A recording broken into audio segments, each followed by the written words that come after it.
This is a very unprecedented natural disaster. These are the faces of grief. In Yamb village, mourners bury the dead. I don't know what to do, because this is not a problem caused by humans. All these people are buried underground. Our houses and gardens have all been destroyed, and I wonder how the ones living will go on surviving.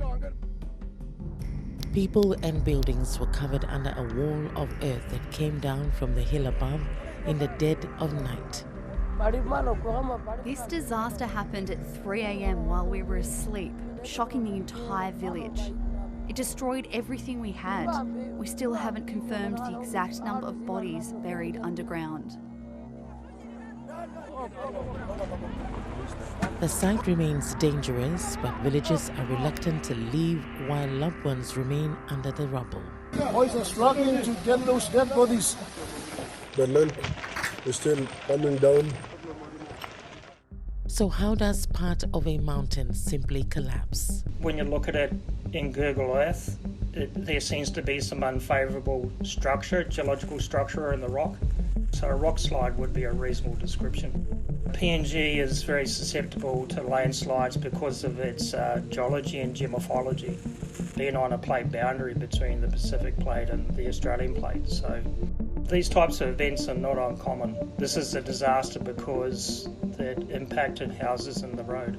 There would have been very little warning. People would have been sleeping. It would have been upon them and very quickly. So the chance of evacuation would have been very small.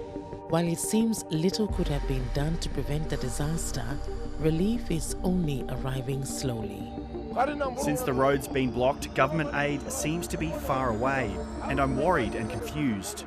Access to the area for government and other agencies is quite difficult. From the provincial authorities, collectively, the number of people that have been affected by this disaster are around 7,840. All Papua New Guineans are suffering in the wake of this terrible disaster, and we hold them in our hearts.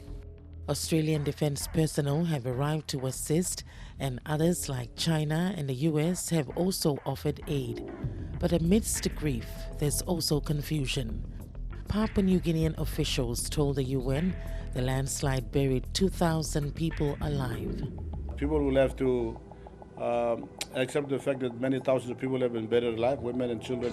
Other reports say 160 or so are confirmed dead, with more missing, and the UNDP meanwhile remains unsure, but estimates 670 people have been killed. We are asking the government and anybody, the government houses or business houses, please, we need your intervention right now.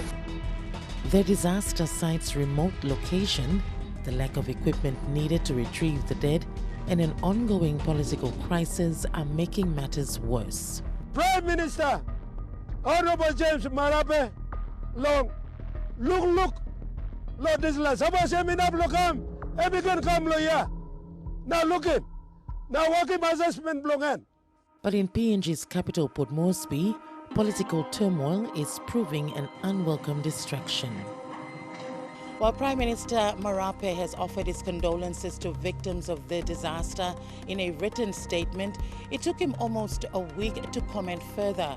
Eventually, he announced he would visit the site. Nature, through a disastrous landslide, submerged or covered the village. The Prime Minister and the ministers are preoccupied with vote of no confidence. That possibly explains why the PNG government has actually hasn't responded to the disaster in the way many had expected. Because of the timing of the vote of no confidence that's taking precedent, we must not forget that there has been a very big natural disaster. The opposition bloc says it's yet another reason for their challenge. The incident in Enga reinforces what I've been arguing about, more than 2 years now. You look at what's happening right now in Port Moresby is that you got police and security forces providing security within the city for the vote of no confidence.